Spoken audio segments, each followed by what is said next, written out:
반갑습니다, 여러분. 한 주간 잘 지내셨습니까? 네. 우리 옆에 계신 분들과 한번 인사하십시다. 반갑습니다. 좀 잘 오셨습니다. 햇수로 2년 만에 뵈는 분들이 있네요. 네, 반갑습니다. 오늘 말씀의 주제는 이 성경입니다. 성경에 집중하는 축복, 이런 제목인데, 하나님께서 우리에게 믿음을 주시면서 행복한 삶을 살기를 원하시는데, 행복한 삶을 살려면 성경을 사랑하라는 것입니다.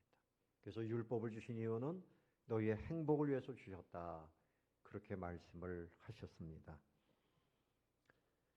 중국 사람들은 이 복이라고 하는 것을 복복자로 한번 보세요. 볼시변에다가 위에 한일, 그리고 입구 밑에 밭전, 입에 먹을 것이 들어가면 행복한 것이다. 그렇게 말합니다. 문전옥답이라고 내 집 앞에, 문 앞에 밭이 있으면 그러면 행복이다. 그 정도 얘기했습니다. 그러나 여러분, 먹는 것만 가지고 우리가 어떻게 행복할 수 있어요? 우리 마음에 그래서 행복이 오는 건 아닙니다.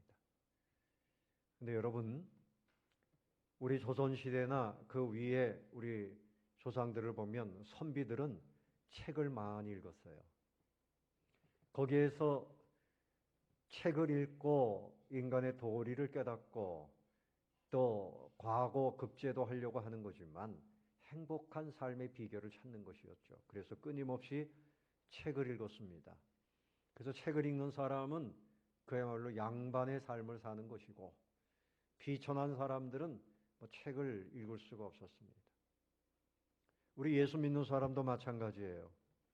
하나님께서 우리의 인생을 존귀한 인생으로 만드시는 데는 세상에 선비들이 읽었던 책하고는 비교가 안 되죠. 이 성경책 안에 하나님의 뜻이 담겨져 있고 천국이 있고 진정한 지혜와 능력 구원의 길이 이 안에 다 있습니다. 그래서 이 성경을 우리에게 선물로 주셨어요. 그런데 여러분, 신앙생활을 시작한 지가 꽤 오래됐는데 다른 건 모르겠는데 나는 성경은 싫어요. 성경은 멀리합니다. 이런 사람은 어떻든 그 심령이나 그 믿음이나 그 삶이 존귀해질 수가 없습니다. 여러분이 정말 존귀한 인생, 행복한 인생, 하나님이 복 주시는 인생이 되려면 이제 이 성경을 읽어야 됩니다. 한번 따라해 봅시다. 행복하려면 성경을 읽어야 합니다. 아멘. 성경을 읽어야 됩니다. 그래서 기독교의 복은 그저 먹는 것에 있지 않아요. 잠언 8장 18절에 보면 부귀가 내게 있고 장구한 재물과 공의도 그러하니라. 내 열매는 금이나 정금보다 나으며 내 소득은 순음보다 나으니라. 눈에 보이는 정금보다 더 귀한 것은 신령한 복, 말씀의 복을 의미하는 것입니다. 그래서 오늘 이 1편은 시편 150편 전체의 주제 시편이라고 해도 틀림이 없어요. 그래서 행복하려면 두 가지를 말씀합니다. 하나는 사람을 조심해라. 그 말은 사람의 이치, 세상의 이치, 그거 조심해라. 두 번째는 성경을 사랑해라. 이 두 가지 말씀입니다. 첫 번째, 행복하려면 누구를 조심하라고요? 사람을 조심해야 돼요. 좋은 사람은 괜찮습니다. 자, 1절에 보십시오. 1절 같이 한번 읽어보실까요? 시작. 복 있는 사람은 악인들의 꾀를 따르지 아니하며 죄인들의 길에 서지 아니하며 오만한 자들의 자리에 앉지 아니하고. 여기 누가 나오는가 하면 악인. 하나님이 보실 때 악한 사람들이 있어요. 악한 일만 꾀하는 사람들이 있어요. 카페 주인을 이유도 없이 가가지고 막 죽이는 사람 있잖아요. 악한 사람이죠. 또 죄인들, 죄를 자꾸만 지어요. 그리고 오만한 사람들, 아주 교만하고 참 하나님 보실 때 쓸모없는 인생들을 이야기합니다. 악인들, 죄인들, 오만한 자들, 이런 사람들 어떻게 되는가 하면요. 자, 4절 보십시오. 악인들은 그렇지 아니하며 뭐라 그랬어요? 오직 바람에 나는 겨와 같도다. 그러므로 악인들은 심판을 견디지 못하고 죄인들이 의인들의 모임에 들지 못한다. 여러분, 이 겨가 뭡니까? 저 그림에 보면 그냥 이렇게 쌀 그 껍데기잖아요. 저거 바람에 다 날아가게 하고 쌀만 골라냅니다. 저 겨는 어떻게 합니까? 모아가지고 불 떼어버리든지 뭐 그렇게 하는 거죠. 우리 인생이 저렇게 알맹이도 없는 그 벼 껍데기와 같은 겨와 같은 이런 인생이 돼서는 안 되는 거죠.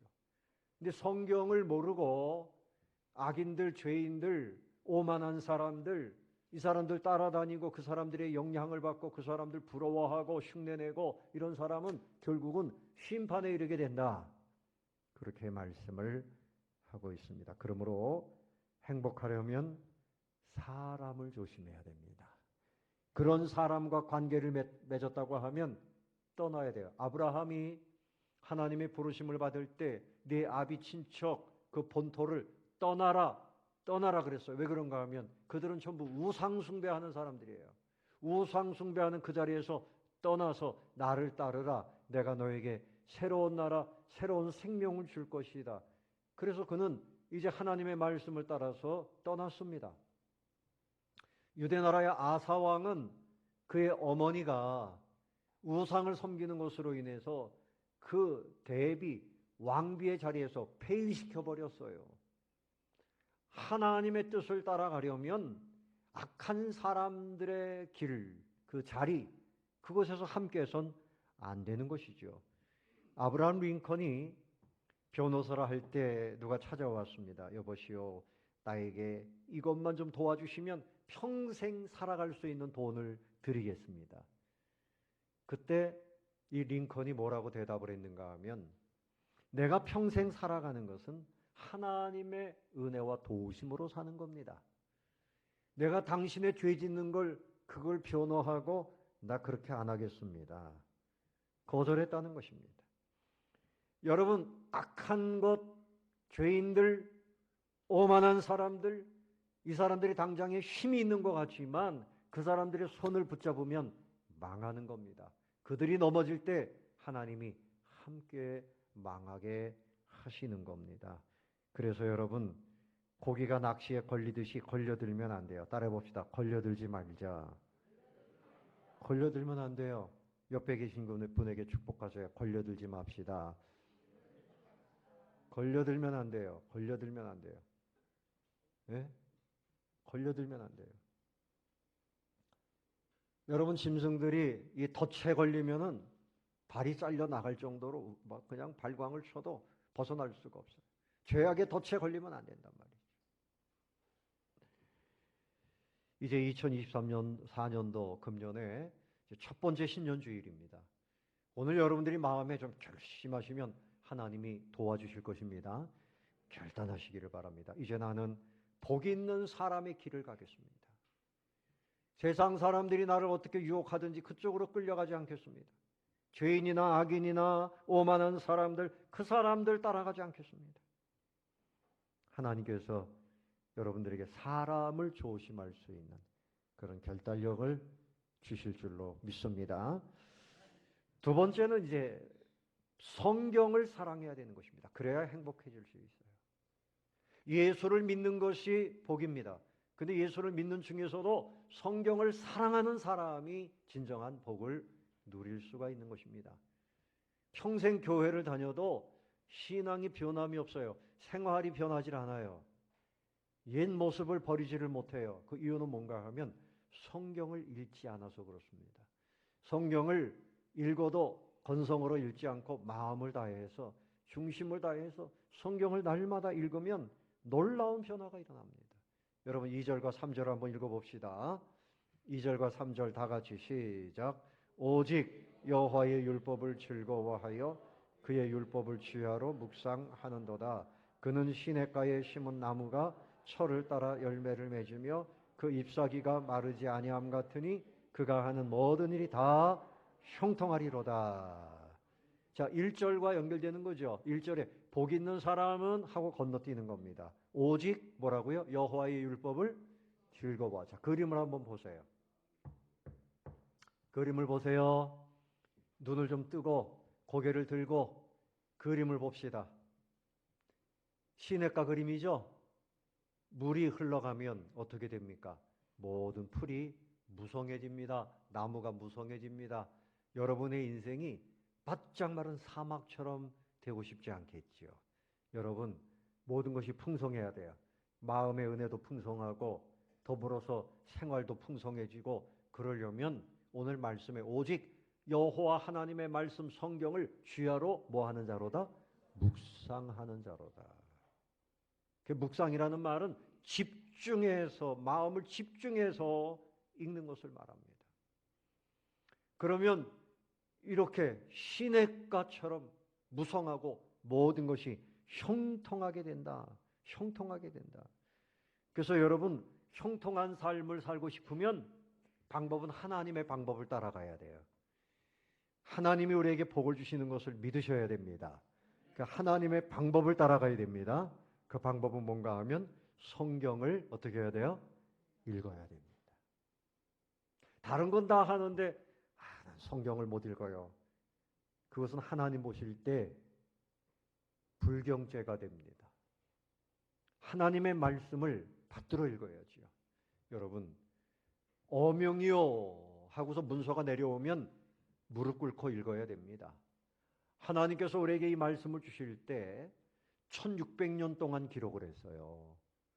그래서 구약 성경은 히브리어로 또 아람어로 신약 성경은 그리스어로 그렇게 기록을 했는데 그 기간이 1600년입니다. 이런 책이 어디에 있겠어요? 그런데 내용이 처음부터 끝까지 다 주제가 같아요. 그러니까 저자가 한 분이란 얘기죠. 하나님이 사람들에게 감동을 주셔서 40여 명의 기록자들이 각처에서 기록을 했는데 자, 그림을 보세요. 처음에는 이 두루마리 성경 저렇게 양피지에다가 시편 1편 그러면 저게 두루마리 그저 하나 정도 되는 거예요. 그리고 아니면 파피루스라고 그걸 종이를 만들어 가지고 저렇게 했는데 여러분 구약 시대나 또 초대 교회는 성경책이 있었을까요? 없었습니다. 그 선지자들이 전하는 말씀을 듣고 또 회당에서 부분적인 말씀을 가르치면 그걸 들으면서 신앙생활을 한 거예요.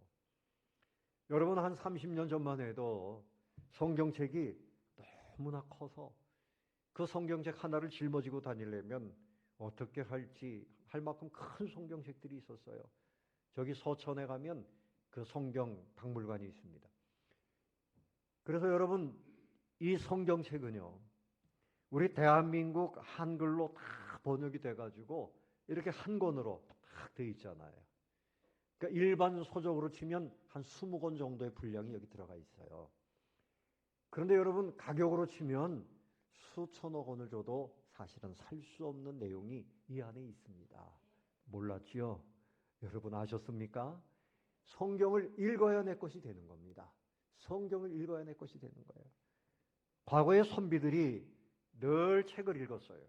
뭐 10,000번씩도 읽고 그렇게 성경을 읽었습니다. 그래 책을 읽었습니다. 그래서 그분들이 양반은 양반이고 또 천민들은 책을 읽을 수도 없고 알 수도 없고 그렇게 산 거예요.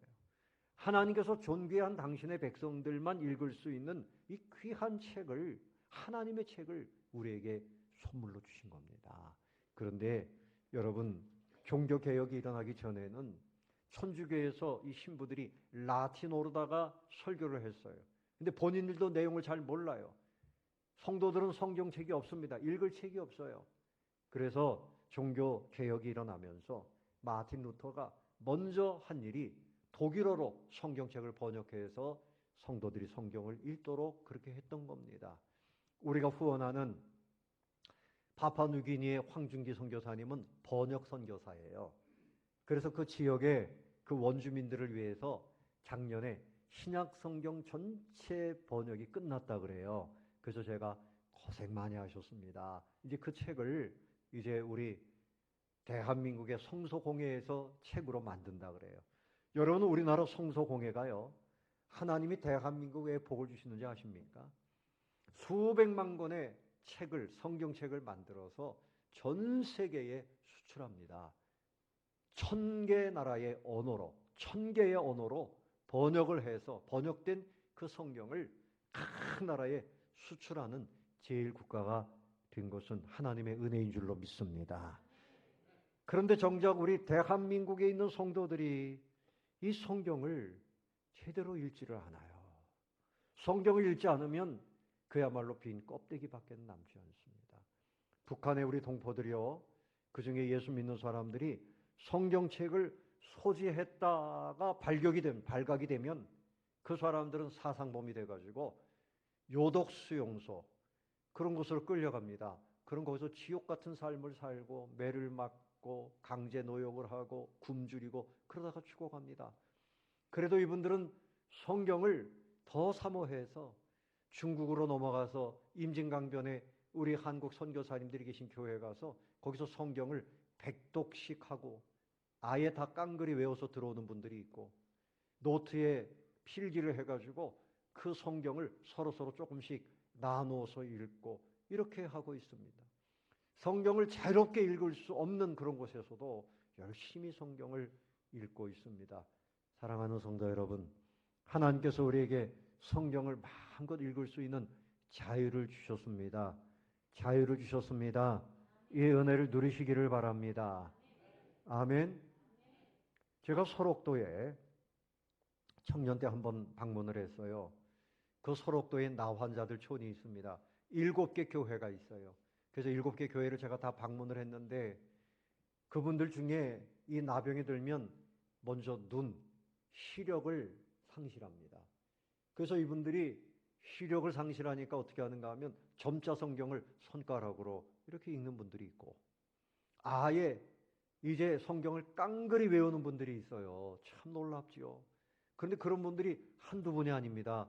옆에 있는 분에게 자기가 외운 것을 읽어주면 그것을 듣고 또 성경을 외우는 겁니다. 그렇게 성경을 보지 못하고 다 죽어가면서도 성경을 사랑합니다. 사랑하는 성도 여러분, 성경을 집중해서 읽을 수 있을 때 여러분 보이지 않아요? 그리고 소리를 내면서 성경을 주야로 묵상하는 그런 성도님들이 되시기를 바랍니다. 여러분 성경을 보면요, 성경은 하나님의 말씀이에요.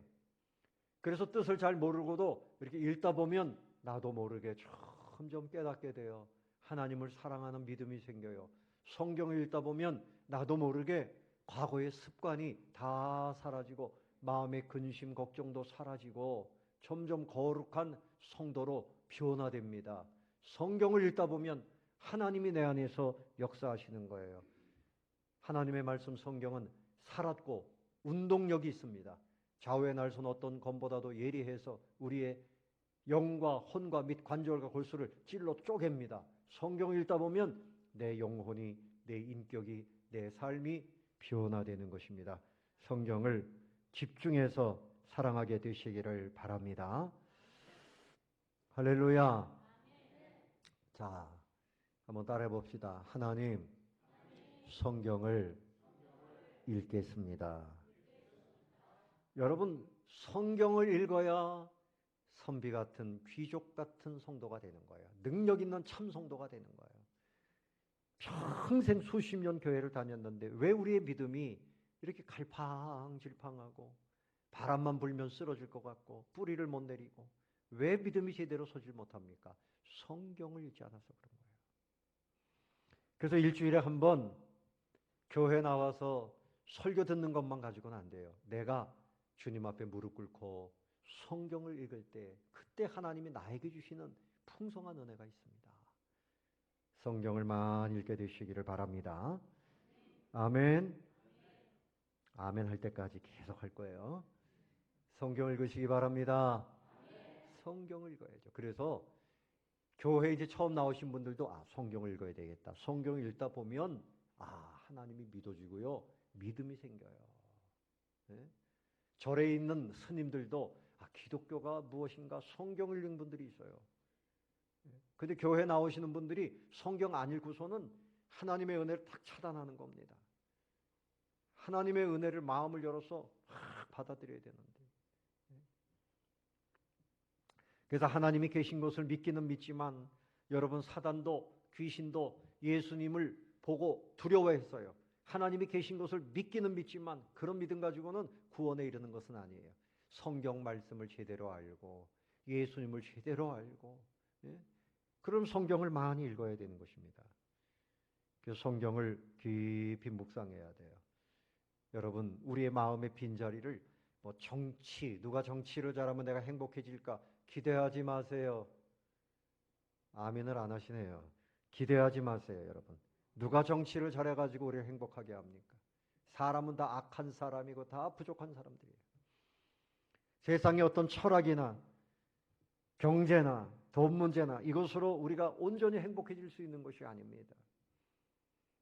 그래서 파스칼이 내 마음의 빈 구석은 오직 하나님이 계심으로 채워진다. 그냥 하나님의 말씀을 우리는 받아들여야 되는 것입니다. 오늘 우리에게 있어서 축복된 삶을 살려면 사람을 조심해야 되고, 또 하나는 성경을 사랑하여 주야로 묵상하라고 말씀을 하고 있습니다. 여러분, 성경을 사랑하면 우리가 형통하게 돼요. 형통하게 되는데 시편 119편을 근거로 세 가지를 생각합니다. 첫 번째는 거룩함에 형통해질 수 있습니다. 어디에 형통할 수 있다고요? 거룩해져요. 여러분, 비천하고 사람들에게 무시받고 저 사람은 천박한 사람이야, 이런 사람이 되고 싶어요? 아니면 저 사람은 참 인품도 좋고 정말 거룩한 성도님이야, 이렇게 되고 싶어요? 거룩함이라고 하는 것은 예수님을 닮아가는 것입니다. 예수님의 기쁨, 예수님의 소망, 예수님의 믿음, 예수님의 언행을 닮아가는 것을 거룩이라고 말해요. 여러분, 시편 119편 11절 같이 한번 읽어보겠습니다. 시작. 내가 주께 범죄치 아니하려 하여 주의 말씀을 내 마음에 두었나이다. 하나님의 말씀을 읽다 보면요, 점점 사람이 거룩해집니다. 그래서 영국의 선교사들이 어느 섬에 갔는데 거기엔 식인종들이 살고 있었어요. 처음에 갔던 선교사님들은 식인종에게 잡혀 먹었어요. 그런데 나중에 선교사님 한 분이 거기 가서 선교를 잘했어요. 받아들였습니다. 10년, 20년 지난 다음에 그 섬을 사람들이 방문해 보니까 식인종은 한 사람도 없고 영국 신사들처럼 다 변해 있더랍니다. 넥타이 매고 양복을 입고 그렇게 사람들이 변해 있더라는 거죠. 하나님의 말씀은 금수와 같은 사람을 거룩한 사람으로 바꿔놓으십니다. 여러분, 여러분의 인생의 성공은 열매입니다. 내 마음의 거룩함의 열매, 하나님이 그 열매를 보고 싶어 하시고, 여러분 그와 같이 될 수 있기를 예수님의 이름으로 축원합니다. 두 번째 형통은 위로받음의 형통입니다. 시편 119편 50절 다 같이 읽어봅니다. 시작. 이 말씀은 나의 고난 중에 위로라. 주의 말씀이 나를 살리셨기 때문이니이다. 여러분, 위로받고 싶어요. 사람은 하루를 살면 지치게 되어 있습니다. 이 앞에 있는 목사도 위로받고 싶어요. 그런데 최고의 위로는 하나님의 위로입니다. 말씀을 읽다 보면 위로함을 받을 수가 있어요. 그래서 고난 중에 이 말씀은 나의 고난 중에 위로라. 어디서 위로받을까? 여러분 어떻게 위로받습니까? 마음이 컬컬한데 우리 저녁에 만나서 이거 한잔하자. 그거 가지고 위로가 됩니까? 머리만 아프고. 예? 안 되는 거예요.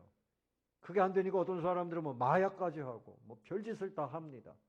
이게 위로가 됩니까? 근데 하나님의 말씀을 묵상하다 보면 마음에 꽉 찬 위로가 옵니다. 이런 은혜를 여러분의 것으로 삼게 되시기를 바랍니다. 세 번째는 무슨 형통인가 하면 지혜의 형통입니다. 무슨 형통이라고요?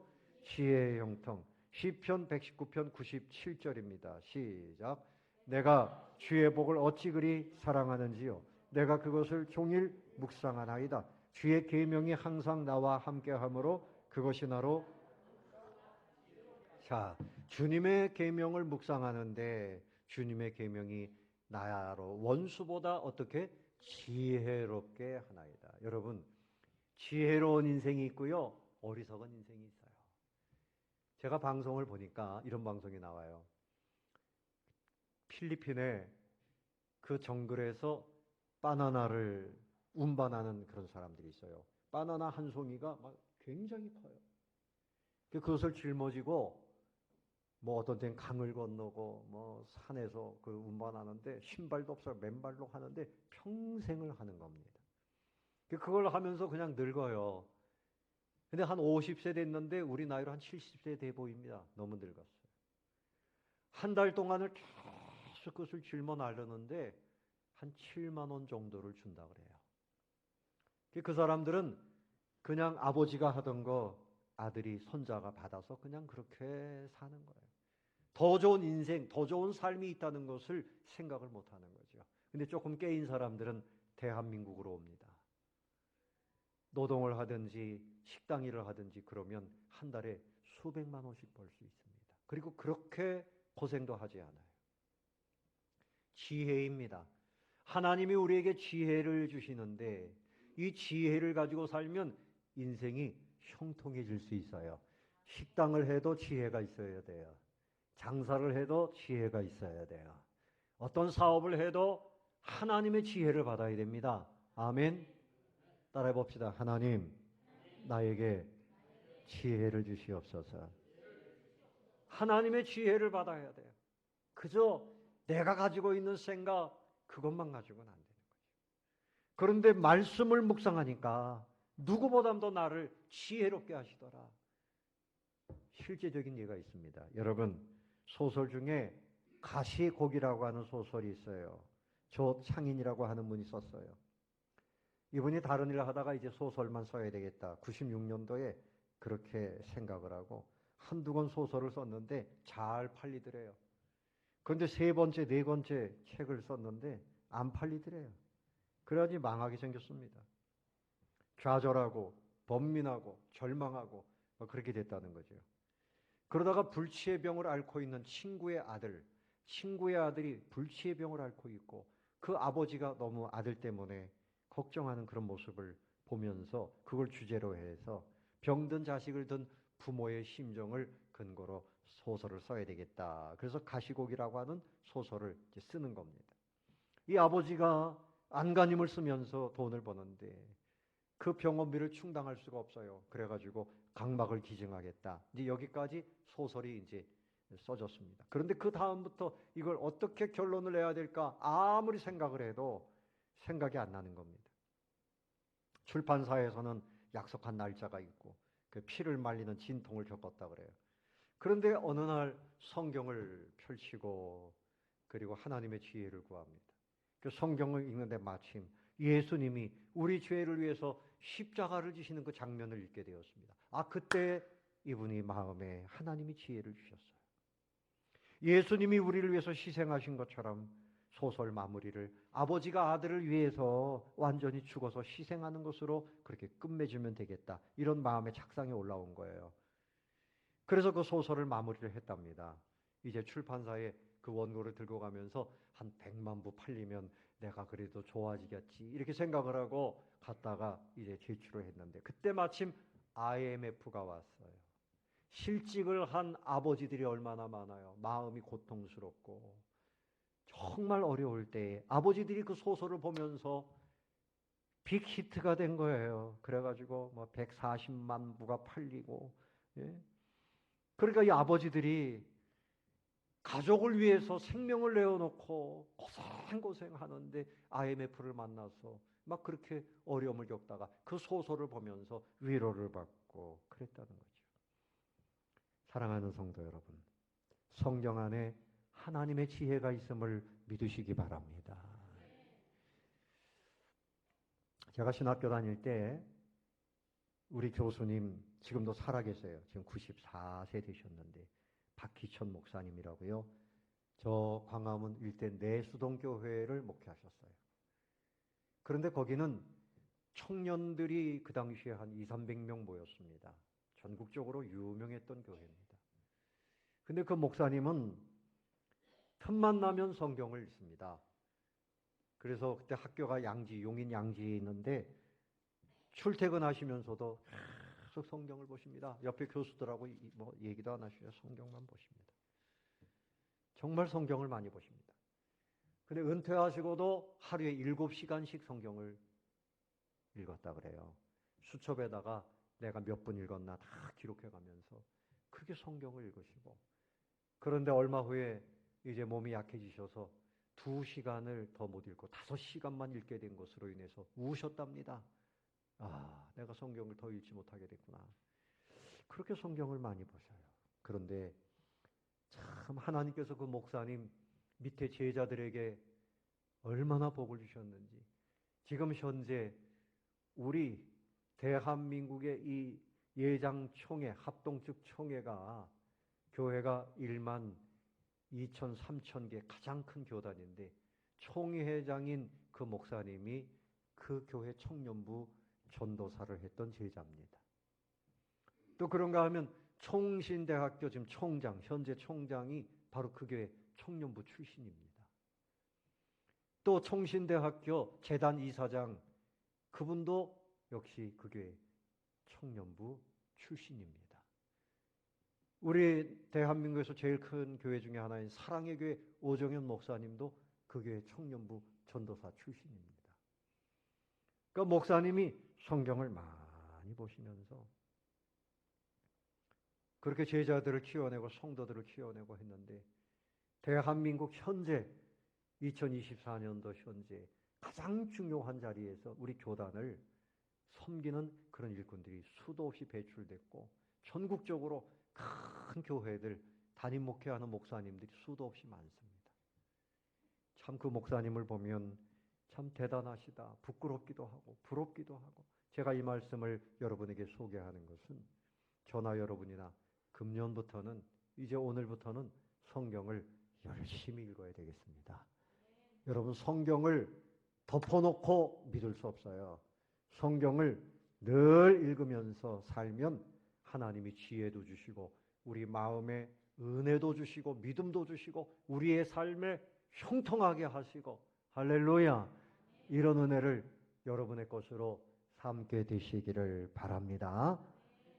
그래서 예수님께서 마태복음 4장 4절에서 말씀하셨어요. 사람이 떡으로만 사는 것이 아니라 경제, 세상 권력 이런 걸로 사는 것이 아니란 말이죠. 하나님의 입으로 나오는 모든 말씀으로 살 것이라. 하나님의 말씀이 우리를 살리고 가정을 살리고 이 나라를 살립니다. 여러분도 성경을 많이 읽어서 여러분 자녀들에게도 복이 내려가고, 여러분이 성경을 많이 읽으면 그것이 우리 교회 진정한 부흥이 될 수 있는 줄로 믿습니다. 우리 주일학교 아이들도 성경을 제가 읽히자 그랬어요. 그 처음 나오신 분들 언제나 내가 믿음이 자랄까? 아니에요. 성경을 읽기 시작하면 믿음이 자랍니다. 청년들도 성경을 읽어야 여러분의 믿음이 자라나는 거예요. 그냥 하나님 주시는 거 아니에요. 모든 분들이 오늘부터는 성경을 가까이 하시고 늘 밤낮으로 읽고 묵상하시면서 승리하게 되시기를 예수님의 이름으로 축원합니다.